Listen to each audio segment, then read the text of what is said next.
بناوی خواه بخشنده مهریبان حمد و پسندان جخدا ربه صلاة و سلام لسر مزن ما سروک و رزان ما حضرت محمد مصطفى علیه السلام و لسر آلو اصحابو اتباعی توان به حتی رجا قیامته تماشاوانن هجا ده برنامه نو ام لپیش بریوانه ایرو برنامه خواه جه کردستان باشور لپایتخت وی لحولر ام پیشکشی و دکن میوان برنامه ما ایرو کسایت گرینگ هجا و عزیزه کسایت گوجنز ده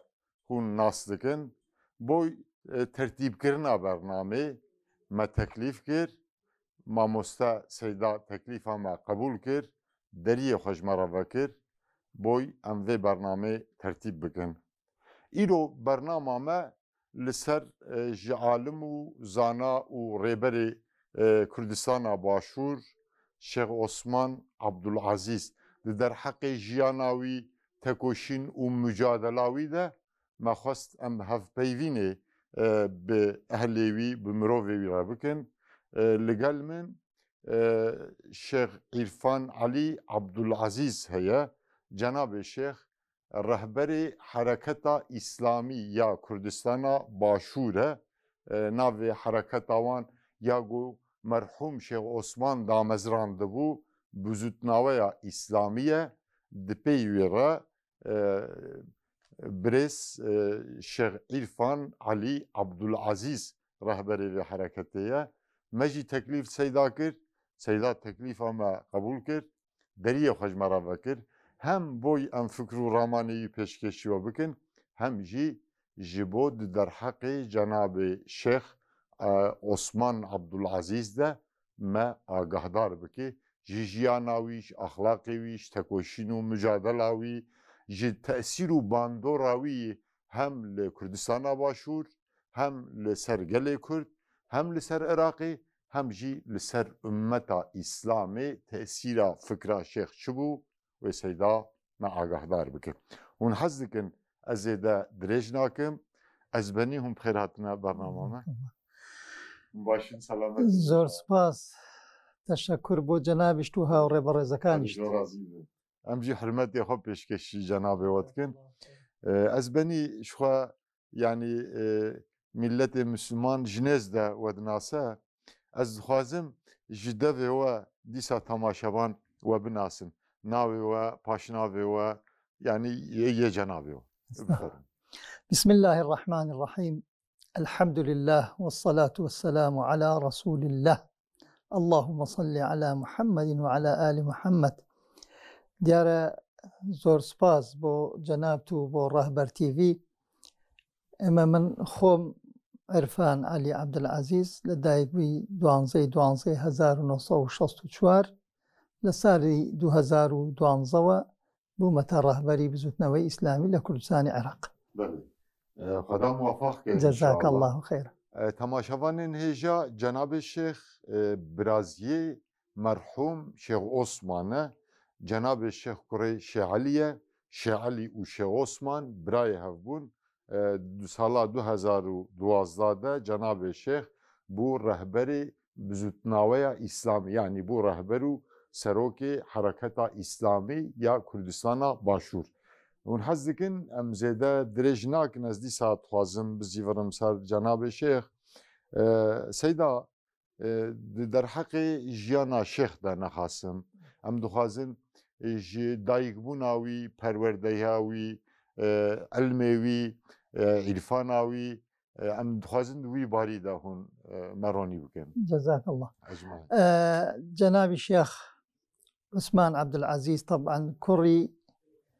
دووهەمی جەنابی شێخ عەبدولعەزیزە. شێخ عەبدولعەزیز لە ساڵی 1800 تقریبا 90 لە پریس لە نزیک حەلەبچە لەوێ مەدرسەی پریسی داهێنا. یعنی تقریبا 130 ساڵ لەمەو پێش مەدرسەی پریس لە سەردەستی شێخ عوسمان عەبدولعەزیز باوکی شێخ عوسمان عەبدولعەزیز دامەزرا. دواتر مامۆستا شێخ عوسمان ساڵی 1924 لەدایک بووە. لە دوای 6 ساڵان یعنی لە ساڵی 1930 ئیتر دەست ئەکا بە خوێندنی فەقێتی لە خزمەت جەنابی باوکیە شێخ عەبدولعەزیز. پەروەردەهیە خۆی یەکەم لەگەڵ باوی خۆ بابی بەڵێ شێخ عەبدولعەزیز. دواتر کتێبی علومی شەرعی لە خزمەتی جەنابی شێخ عەبدولعەزیز ئەخوێنێ و شێخ عەبدولعەزیز کۆمەڵی خەڵکی تری زۆر لە عولەمای کوردستان لە خزمەتیا دەرسیان خوێندووە. مەدرسەی پریس مەدرسەیەکی مهم بووە لەو کاتە لە دەی پریس. دواتر کە وەختەی تر جەنابی شێخ عەبدولعەزیز لە ساڵی 1948 وەفاتەکە ئیتر لە خزمەتی ئامۆزای خۆی جەنابی شێخ ساڵح عەبدولکەریم کە ئەکاتە برازای شێخ عەبدولعەزیز لە خزمەتی ئەو تەواوی علومە شەرعەکانی تر تەواوەکە و ئیجازەی شەرعی وەرەگری. ئیتر دواتر هەر لە پریس ئەمێنێتەوە وە سەرپەرشتی مەدرسەی پریسەکە جەنابی شێخ عوسمان. دواتر شێخ ساڵحیش طبعاً لە تریفە نزیکە ئەویش هەر لە پریس لەوێ تەشریفی ئەو لە مەدرسەی ئەوێ ئەبێ. دواتر جەنابی شێخ عەبدولعەزیز هەر لە ساڵی 1920 دواتر 1930 لە دژی ئینگلیس خەباتی کردووە. دواتر دژی مەسەلەن هەموو ئەو وەزعانی کە لەوێ ڕوویداوە خەباتی کردووە. ساڵی 1930 کە وەختێ مەسەلەن خەڵکێکی خراپ دێتە هەڵەبجە لەوێ بە ناوی مەئموری نیزام ئیشی خراپەکە مەسەلەی عەرەق و قومار و ئەو شتانە جەنابی شێخ عەبدولعەزیز دێتە هەڵەبجە لەوێ ئەو کابرا مەسئولە حکومیە لێ ئەدا دەسوڕانێکی ئەشکێنێ لەسەر ئیشی خراپ. دواتە ئەینێرێتەوە بۆ لای مەلیک لەوێ ئەپرسێ ئەڵێ ئەوە ئەو شێخە چۆن ئاوا مەسئول و نوێنەری منی لە هەڵەبجە فەلاقە کردووە و دەسوڕانی شکانوە. ئەڵێن ئەوە ناتوانی تۆ باسی بکەی لەبەرەوە ئەو خەڵکێکی زۆر لە شارە زۆر لەگەڵیەتی ئیتر وازدەهێنێ ناهێڵە کابرا بچێتەوە هەڵەبجە. دواتر شێخ عوسمان ئیتر لەگەڵ مامی لەگەڵ ئامۆزای خۆی شێخ ساڵح طبعاً لە دوای شێخ عەبدولعەزیز شێخ ساڵح ئەبێتە گەورەی بنەماڵی ئێمە هەم بابە گەورەی منیشە ینی باوکی دایکم. ئەجا لەوێ ئیتر شێخ ساڵح ساڵی 1949 بۆ 50 کە ئەچێتە بەغداد لەوێ لە بەغدا ئاشنا بێ لەگەڵ شێخ ئەمجەد زەهاوی. شێخ ئەمجەد زەهاوی عالمێکی گەورەی عێراقە بەڵام کوردە خەڵکی زەهاوە عالمێکی کوردی بەڵام لە بەغدا دانیشتووە و هەموو عولەمای عێراق وەکو مەرجع سەیریان کردووە پێوێکی گەورە وەکو مەرجعێکی ئەهلی سونەت. دواتر شێخ ئەمجەد زەهاوی لەگەڵ ئەو ئاشنا بێ و دوای لەگەڵ شێخ مەحموود محەممەد سەواف ئاشنا ئەبێ ئیتر ڕابوونی ئیسلامی لە سەرەتای 1950 دێتە هەڵەبجە وەکو فکر وەکو فەرهەنگ دێتە هەڵەبجە وەکو کولتوری ڕابوونی ئیسلامی کە دێتە هەڵەبجە. لە هەڵەبجە الحەمدلله گەشاکە دواتر مامۆستا مەلا عوسمانی تر ڕاهبەرایەتی ئەو جەرەیانەکە جەرەیانی تەوژمی ئیسلامی لە هەڵەبجەوە سەر هەڵەدا و ئەو ڕابەرایەتیەکە. دواتر ئیتر لە ساڵەکانی بڵین پەنجاکان و دواتر ساڵی 60 کە وەختی حیزبی ئیسلامی لە بەغدا تەشکیلە بێ مەجبورە بن چونکە ناتوانن حیزبەکە تەشکیلکەن ئەگەر بێت و کۆمەڵێکی زۆر ئیمزا نەکرێ بۆ حیزب لەبەرەوە مەجبورە بن دێن بۆ هەڵەبجە لە هەڵەبجە داوا ئەکەن لە شێخ عوسمان کە بەڵکو جەنابەت پشتیبانی ئێمە بکەیت بۆ حیزبی ئیسلامی کۆمەڵە ئیمزامان بۆ بکەیت بە سەدان ئیمزایان بۆ کۆکاتەوە لە هەڵەبجە و بۆیان ئەنێرێ و لەوێ ئیجازەی حیزبەکە دەرەچێت لە بەغدا حیزبی ئیسلامی عێراقی ئەوە خۆشیان بەشدارە بن بەشدارێکی فعال لە حیزبەکە. ساڵی 1960 بە مانشێتێکی گەورە یەکێ لە ڕۆژنامەکان مابزانام ڕۆژنامەی ئەلفەیحایە لە بەغدا ئەنووسێ سەوت و کوردستان یودەوی فی المؤتەمەر بەڵێ پەڕەی یەکەم لە مؤتەمەری حیزبی ئیسلامی ساڵی 1960 بله سيدا ئیتر دواتر طبعا کەیتر ئەو ئەحداسانە ڕووەدا مەسەلەی حیزبی شوێعی لە کۆمۆنیستەکان دەوری عەبدولکەریم قاسمەدەن و ئاراستەی ئەو شۆڕشە گەورەی عێراق ئەبەن بەرەو فەوزا ئەیبەن. لەو کاتا دووبارە کێشاکەوێتە بینی حکوومەتی مەرکەزی و لەگەڵ کورد و لەگەڵ جەنابی شێخ عوسمانیش. ئیتر لەوێ هەم دووبارە کۆمەڵی کێشە دروستە بێ لەگەڵ حیزبی شوێعی. دواتر ساڵی 1974 لە ساڵی 1974 مامۆستا مەلا عوسمان ساڵی 1972 پێشتر لەگەڵ مەلا مستەفا لە حاجی هۆمەران دائەنیشن مەلا مستەفای بارزانی بڕیاری دروستکردنی یەکێتی زانایانی کوردستانەدەن. هەر لە یەکێتی زانایانی کوردستان دروستەکەن و مؤتەمەرەگرن و برایەکی زانە ئەکەنە ڕئیسی یەکێتی زانایان. ساڵی 1974 مامۆستا مەلا عوسمان بە نوێنەرایەتی کورد ئەچێ لەگەڵ مەلیک فەیسەڵی سعودیە دانیشێ لە سعودیە لەگەڵی قسەکە دەربارەی کورد دەربارەی پشتیبانیکردنی عەرەبستانی سعودی بۆ کورد. دواتر ئیتر یەکێتی زانایان طبعا لەو کاتا بەهێزە بێت دواترەوە شۆڕش نامێنێت لە 1975 لە 75 بۆ تەمەن لە ساڵی 1970 ئیخوان موسلیمینی عێراق بەڕەسمی خۆیان تەجمی دەکەن یعنی خۆیان سڕەکەن هەموو تەشکیلاتی خۆیان لە عێراق ئەوەستێنن. بەڵێ لەو کاتا لەگەڵ حیزبی بەعز نایانەوێ کەوا کێشە دروست ببێ مشکلە دروست ببێ هەموو تەشکیلاتی خۆیان ئەوەستێنن. لە ساڵی 1970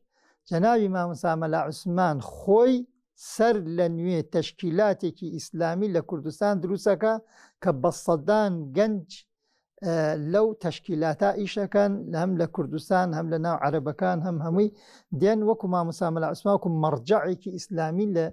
عێراق نەکرد لە کوردستانیش سەیرەکەن. دواتر مامۆستا مەلا عوسمان لە ساڵی 1000 و ئێمە طبعا لەو ساڵانە یعنی چالاکیێکی زۆر ئەکرا لە کوردستان لە ناو زانکۆکان لە بەغداد لە هەموو شوێنەکان. ساڵی 1970 یانزەی 5 یانزە و دوانزە و سیانزە لەو کاتانە خەڵک زۆر وەزعی خراپ بوو. لەلایەک کۆمەڵی خەڵک بە ناوی کوردایەتی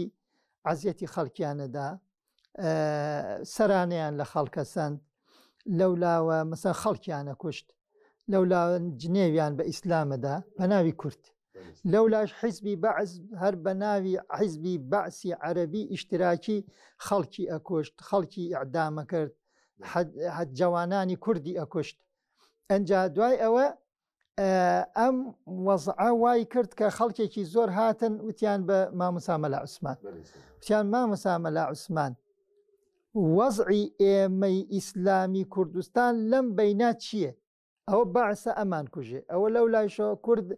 پێشمەرگەیە زوڵمەکە خشتی خراپەکە بە ناوی پێشمەرگەوە ئێمە چی بکەین؟ فەرمووی ئێمەش ئیعلانی جیهاد دەکەین دژی حیزبی بەعس ئێمە ئەبینە پێشمەرگەی ئیسلامی داوێن پاک دەستپاک دیفاع لە میلەتی خۆمانەکەین میلەتی کورد بەڵام بە ئیسلام.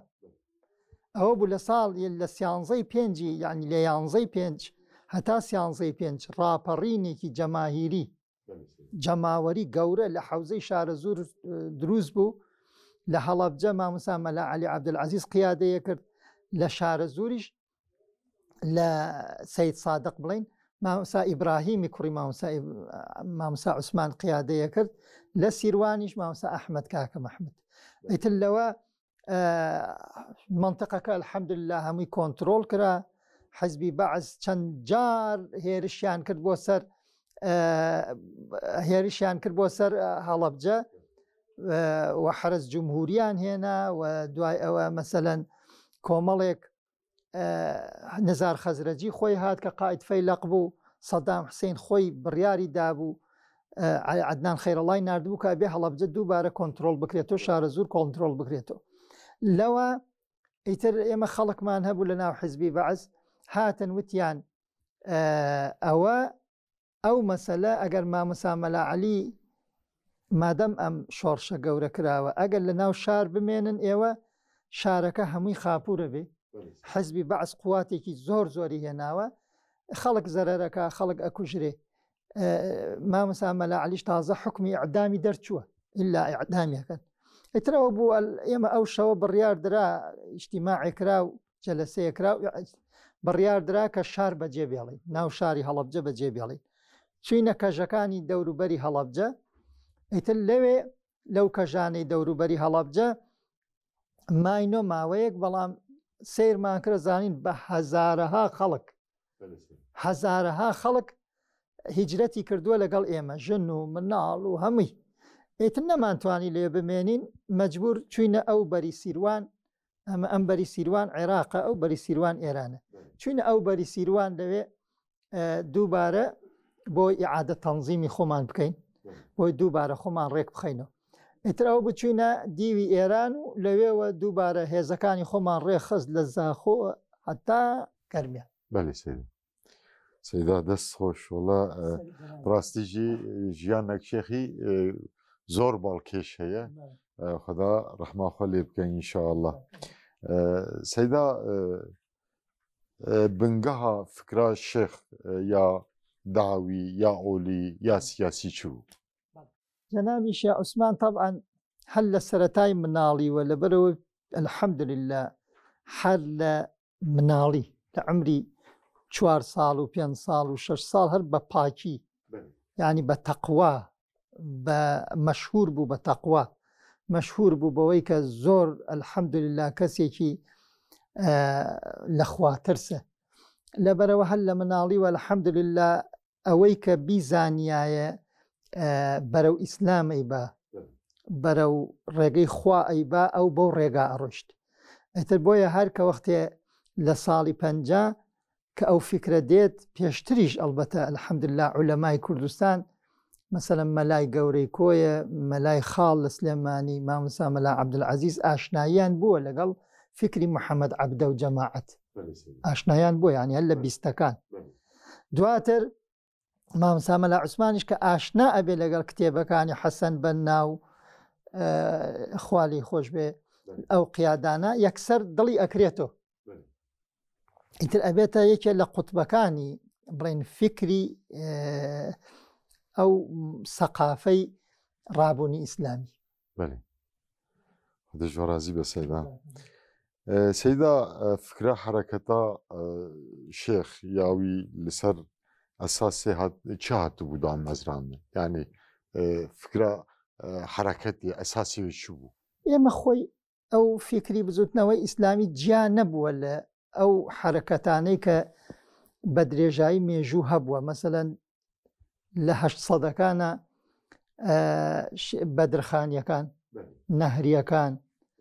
دواتر مەسەلەن شێخ مەحموود لە سلێمانی دواتر قازی محەممەد لەوێ ئەمانە هەمووی پیاوی ئاینی بوون ئەمانە هەمووی عولەما بوون ئەم عالمانە مەسەلەن دیفاعیان لە میلەتی خۆیان کردووە پێش ئەوانیش 500 ساڵ پێش ئێمەش شەرەفخانی بەدلیسی لە بەدلیس یەکەم زانایەکی ئاینی بوو کە توانی 21 ئیمارەتی کوردی دروستکە ئەوە مەسەنی یەکەمین کەسێ بوو کە توانی ئەوە بوو ئەو دیبلۆماسیەتە گەورە بکە جا ئەمە عولەمای خۆمان بە درێژایی مێژوو دەوریان بووە بە درێژایی مێژوو دەوریان بووە بەڵام فکری مامۆستا مەلا عوسمان دیارە متأثر بووە بە ئیمام حەسەن بەنا يعني إخوان المسلمين وەکو تەنزیم وەکو تەنزیم ئیخوان مسلمین نەبووە وەکو تەنزیم بەڵام وەکو فکری ئیخوان یعنی فکری حەسەن بەنای خۆشویست شخوا جەناب وەژی گوت يعني فكري إخوان چەکداری تێدە نییە بەس سەیدا ماشاءالله چەکداری پێشمەرگەتی کردی لەسەر ئەوە کێشەمان بۆ دروست بوو بفەرموو سەیدا کە ساڵی 1970 جەنابی شێخ فتوای جیهادی دادشی حزبی بەعس تاوان ئیخوان پیان ناخۆش بوو بەڵێ وتیان ئێوە چۆن ئەبێ شێخ مستەفا مەشهور حتا ئەو کاتە ڕەهبەری ئیخوانی جیهان بوو مرشید عام بوو وتی چۆن ئێمە دژی حزبی بەعس هیچ چێ ناکەین ئەوان ئیسە لە شەڕان دژی ئێران و ئێمە قەت دیفاع لە شتێ ناکەین یعنی دژی حزبی باس مام عوسمانم جا نامەیەکیان نووسی بۆ مام عوسمانیشم دڕاندی و خستیە ژەر پێی وتی ئێمە میلەتەکەمان میلەتێکی مەزڵومە و میلەتێکە کەوا ئێستاکی ئەگەر ئێمە دیفاعی لێ نەکەین ئەیکە دیفاعی لێ بکە خەڵکی مارکسی بێ دیفاعی لێ بکە چۆنە بێ لەبەرەوە ئێمە ئەحەق و ئەولاین کە دیفاع لە میلەتی خۆمان بکەین ئێمە ئەهل مەکەتە ئەدرا بشیعابها ئەو نازانێ ئێستا چوو زانێ کوردستان چیە و چی نییە منە حەقم نییە بەسەرەوە من هیچ عەلاقە و ڕەبتێکم بە ئیخوان موسلیمین نییە من تەنها وەکو فکر وەکو فەرهەنگ وەکو بڵێن سەقافە حەسەن بەنام خۆشەوێ ئەو مەدرسەم خۆشوێ بەڵام وەکو تەنزیم تەشکیلات هیچ ڕەبتێکی من نییە بە ئیخوان يعني شرط و مرجع هرمجي ويا مصري قال لك جداو بله يعني ما شاء الله جناب الشيخ بشاف عابد بو بروجي مجاهد بو يعني پێشمەرگەتی جي بريا هوالي خو او دركتيه شو او جد ناوان بو او دماغو پێشمەرگە بو چي بو يعني معناه خوي الحمد لله يعني حتى حزب علمانيا كان رؤساء عشاير كمن أتم بولايني أوان دين بولاي من يكي لوشتا مهمانك باس يكن عليه هيج كسمان ندي والحمد لله أواني ما مسا مثلا ما مسا ملا علي ما مسا ملا عثمان آزابو بي يعني لهيج نترساون الحمد لله بيج مرقيكي آزا لهركو يكابوبن نترساون قط بله خدا رحمه خليبك إن شاء الله سيدا تأثير جناب مرحوم الشيخ عثمان لسر جنجان لسر أفرطان لسر خلق لسر قال يعني هم رهبري حركتك إسلامي بو هم جي بياوكي روحاني جبو عالمكي روحاني بو تأثيره شو بو لسر خلق ما مسا محمد يعني تأثير يك ساعات ويك صال وأنا دروسي ناكا تأثير ميجو دروسيكا تاريخ دروسيكا بس ديان صال انجا أو ميجو دروسة به أو تأثير دروسة به ما مسا ملا عثمان وكو عرزم كردي هم خوي هم مدرسة عبد العزيز كصدو 30 صال لموهش يعني بدرجاي أو ميجو الحمد لله خلقي كردستاني خومان لخانقين بوزاخو ئەیانزانی مەلا عوسمان کێ هەمووی ئەیانزانی مەلا عوسمان کێ ئەزیانزانی وەرع و تەقوای مەلا عوسمان چۆنە ئازایەتی چۆنە لەبەرەوە کە وەختێ ئیعلانی جیهادی کرد لە زاخۆ بۆ خانەقین ئەلحەمدولله هەمووی متەئەسیر بوو ئەنجا ئەو لە ساڵی بڵێن 1970 و 1970 و 1979 بە سەدان گەنج و جوانی مثلا 18 19 20 25 عالم عمرانە خۆی شخصا ئاوا لە مزگەوتی شافعی دەرسی پێوتن ئاهاتن هەمووی دائەنیشتن خۆی هەڵەسا دەرسی پێوتن خۆی محازەرەی پێدان لەبەرەوە جوانی ئەو کاتەی کوردستان هەمووی الحەمدلله سەمع و تاعەیان بوو بۆ شێخ عوسمان و خۆشیان نویست هەمویان خۆشیان نویست یعنی بە سمبولێکی خۆیان نەزانی خدا جۆرازی بە سێدا سيدا جناب الشيخ هاو تأثيراوي لسر هرمي بو لسر قلي كرد بتني بو لسر عراق بو ياجي لسر عالم إسلامي بو يعني تأثيراوي يعني هرمي بو يا جهاني بو جناب الشيخ بله خوي أو كسايتيانه بتايبتي كسايتي إسلامي ما دام الحمد لله وحديث قدسي يعني ما دام ضلي مربوط بالله اللهش فەرمانە دا بە عەبدەکانی خۆی کە خۆشیان بێ لەبەرەوە سنوور نامێنێ ینی مامەسا مەلا عوسمان قازی حسین کە ئەمیری مەسەلەن ملیۆنەها بەشەر بوو لە پاکستان کە ئەو دەوڵەتە گەورە ئەهات لە خزمەتی مامەسا مەلا عوسمان دانیش مەسەلە عیبی لێ ناهات ئەمە خۆ چه عەلاقەیەک هەیە مەسەلە لەم لا ئوستاز ئەربەکان ئەچوو مثلا مامۆستا مەلا عوسمانی خستە پێش خۆی لەولا مثلا چەنەها قائیدی تر پیان خۆش برهانالدین ڕەبانی من سوورەتیەوان دیت وێنەیەوان من دیت برهانالدین ڕەبانی جارێکیان ما مساكركاوتي وتومانا أو كاتليبون شعارك ما نوتوك قائدنا أستاذ رباني وجتي نا قائدنا الأول والأخير شيخ عثمان يعني فينا خوشبو جا أستاذ رباني بياويكي زور نجيب بياويكي زور باك يعني فضلي بسر إيمو زور والزور ما مساملة عثماني خوشويست حتى وفاتي شي كرد آخر شوكة وفاتي كر منو أستاذ رباني بيكو بين بياني وفاتي كرد يعني الشهيد يعني كله يعني جناب الشيخ جنابا قال كل دركتبو بس مال أمتي تجيب تأثير لسر أمتي سر عربا تركا فارسا الحمد لله يملا فكراوي 2008 لملك عبد الله دعوتي كردم شنبو أبي بله بيس كسم لقلا أبو بوحج لو دعوتي ملكي بن أستاذ حارس الزاري وكوم الله يخلكي زورج لويبون ما مسا حارس الزاري كاعترافي بكزنا كرت بخومي ودوتي من هيج مشكلة مني الشيخ عثمان أقر بمايا يسر رهبري من بي وأقر حركة إسلامي أو قوة جاراني بايسة من بيجمرقي بزوتنو إسلامي أبو يعني الحمد لله العراق كز نبوة من رازينين بالشيخ عثمان أوش الحمد لله مسألتها أنها أو خوشويسي بيني أو خدابو يعني أو يعني خوي تواو يقلا كردبو يوبو الله نبرو الله إن شاء الله يعني واتصورك إنك ولا نزكي على الله أحدا والله خوايش قوريش أو خوشويسي خستود العالم يعني الروحانية تكوي قورها الحمد لله أزبني مركز حركة إسلامية بزناوة إسلامي حلبشة جناب وجه يعني زمان وجناب الشيخ جوير الدست بكريه إدارة حلبشة چند سالا كدسته بزناوة إسلامي بله اما حلبجة لصالي كوقت يتر ما هجرت ما انكر صالي 1987 او بودواتر 88 دووبارە ئەو وەزاهات و مەسەلەی کیمیاوی و ئەو شتانە ماوەیەکی زۆر هەڵەبجە هەر بەدەست کەس نەبوو منطقەیەکی محەڕەمە بوو دواتر ساڵی 92 ئێمە کە گەڕاینەوە من کێشە نەبوو یعنی ئێمە و پارتی وەکێتی هەمومان هەر کوردستان ئازاد بوو هەمووی بەیەکۆ بووین بەڵام تەبعاً مەرکەزی ئێمە زیاتر هەڵەبجە بوو بەس هەڵەبجە ئێشتر ئاوەدان نەبوو بووتەوە ئەنجا لە ساڵی ئاخری 1993 شەڕی ناوخۆ دەستی پێ کرد شەڕی ناوخۆ دەستی پێ کرد بینی ئێمە و یەکێتی بینی یەکێتی و پارتی مشکلە دروست بوو لە ساڵی 95 ئیتر هەڵەبجە کەوتە دەستی ئێمە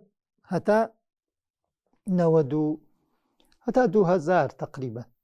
ئیتر لە 2000 يعني 5 ساڵ ئیدارە دەستە بزوتنەوەی ئیسلامی دەما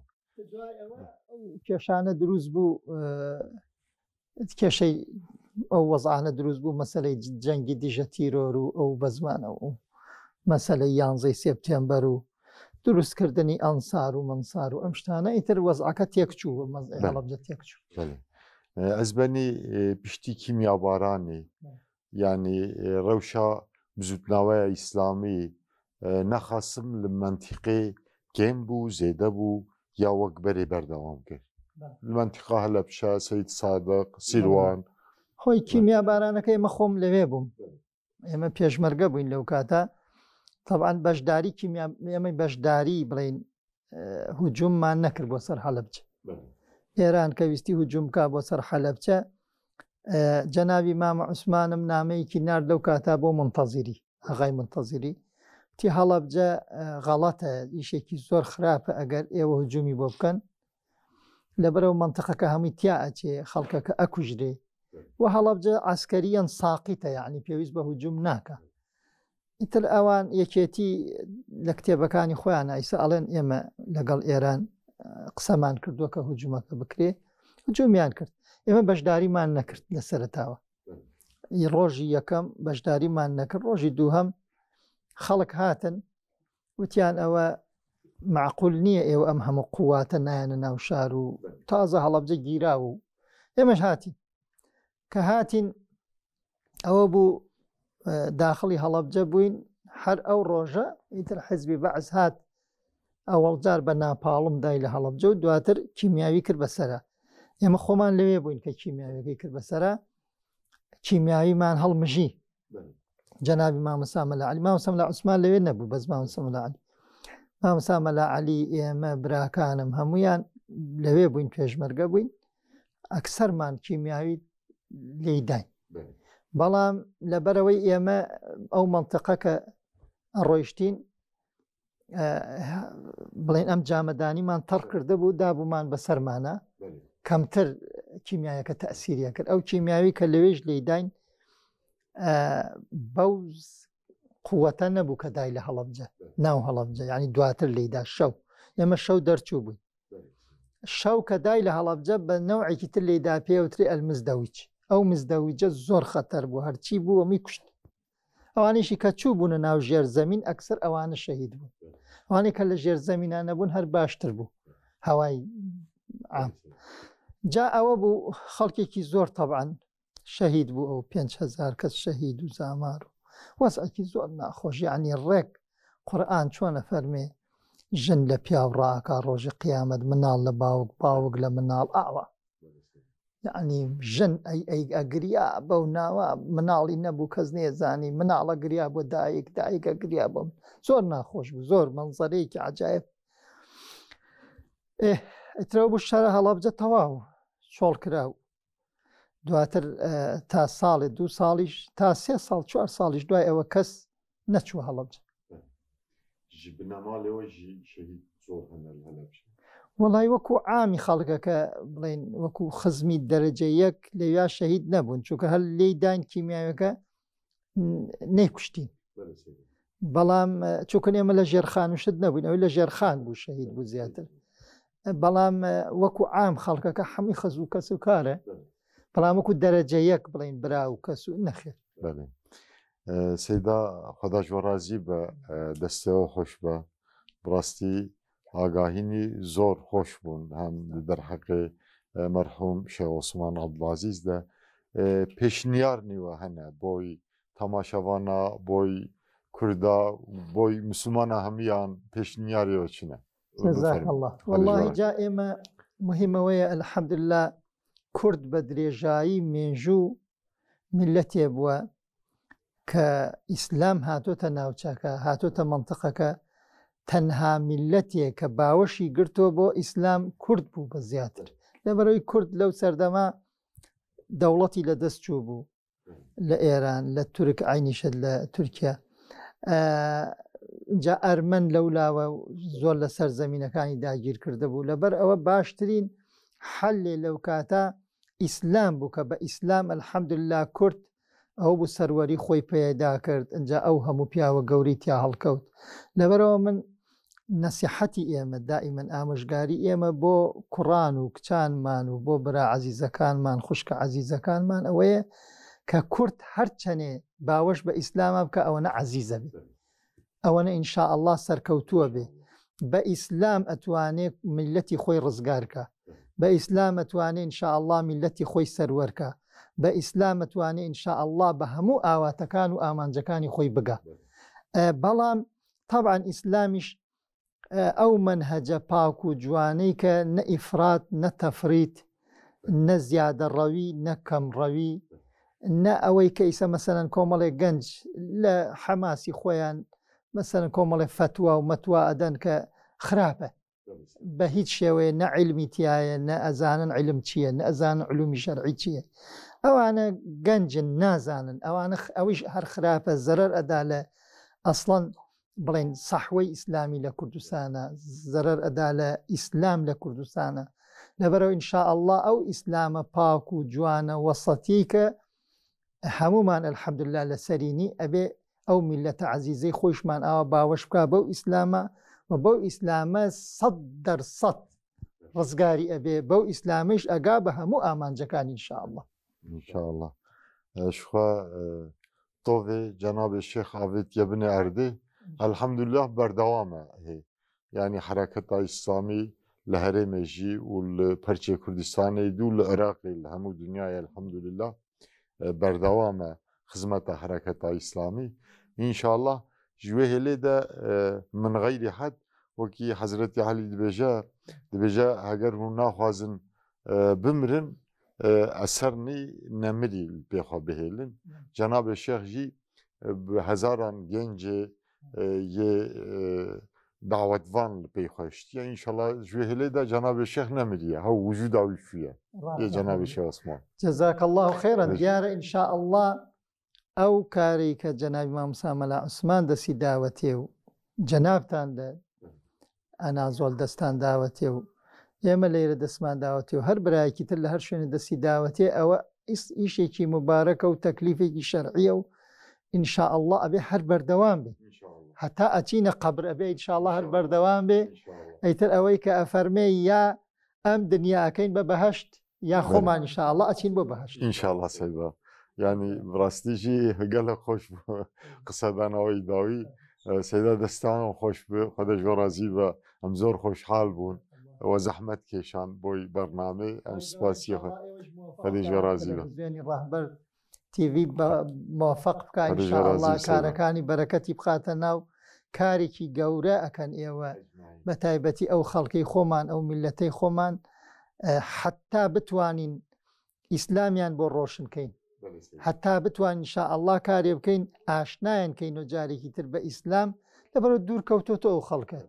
أما إيشيكي قوري وتكليفيكي شرعية إن شاء الله بردوام إن شاء الله إن شاء الله أزبني بدستورة وبأزي برنامج بقديم تماما خلاص بو بله هذا جورازي به تماشاوانن هجا ام لكردستان باشور لپایتخت و هولر ام میوان شیخ عرفان علی عبدالعزیز رهبری بزودنامه اسلامی یا کردستان باشور جناب شیخ برازی شیخ عثمان عبدالعزیز جبروی ما جبو جانا شیخ و تکوشینو برخدان آوی تکلیف کرد دریو حجمه بکر راستی گلک مجاری و امجه نه آگاه دار بون ما آگاه دار کرد تکوشین و mücadele شیخ یا و سردم کرتاهی آنی زمان نخواستم پیوا جناب شیخی داوی گلک بالکش بو بلکی ابراهیمی بهدینی یه گو دینه کشته بین از دیسا ترجمه بکنم جناب شیخ دبیجه یا امی بخبتن مسلمان شخود به خلاصی بی اسلامیه مسلمان امی بخبتن یا و دنیای بکن بهشت جنت یا جی به انجام دک منکر جنت جی ام بشنه جنتی ام جی به تمنیه برنامه خواب داوید کن جمالا شیخ عرفان علی عبدالعزیز رهبری بزودنامه اسلامی حتی هم گشتنا برنامه کی ده تنگی و تعلیه نبینن هر شاد و بختوار بن جبو تمام عالم و شهید دریا اسلام و قرآن ده جیانا خوش دستانه جی ام سرساغیش اهلوان و بردواما دعواوان ام جرب خوی عزیز و رحمان و رحیم هیوی دیگن هر شاد و بختوار بن امانت خدا بن السلام علیکم و رحمت الله و برکاته